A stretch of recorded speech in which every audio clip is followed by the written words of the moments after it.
Nidukanguke tube maso, dutegure inzira za Nyagasani, dusukure imitima yacu maze tube abana b'urumuri. Uyu munsi turi ku cyumweru cya mbere cya Diveni.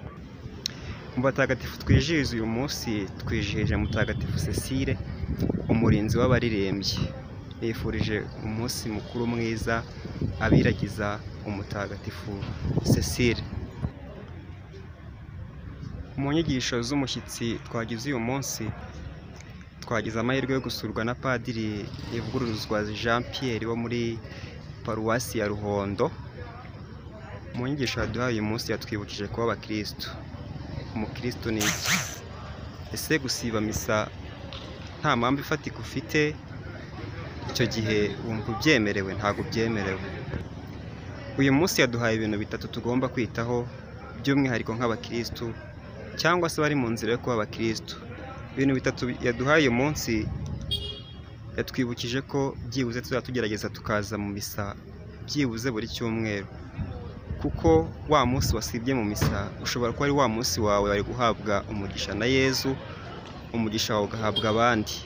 Gerageza rero byibuze ushaka umunsi ibyo wari gukora ku cyumweru ubikore mu yindi minsi, maze ku cyumweru wihangane uze mu misa.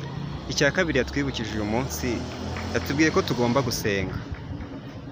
Ku ma ofisi uri usenge, aho wagiye gushaka serivisi usenge, wicaye kuri gishe usenge, wicaye ku muhanda usenge. Mbese nta sengesho Imana itari bwumve aho uri burivugire hose.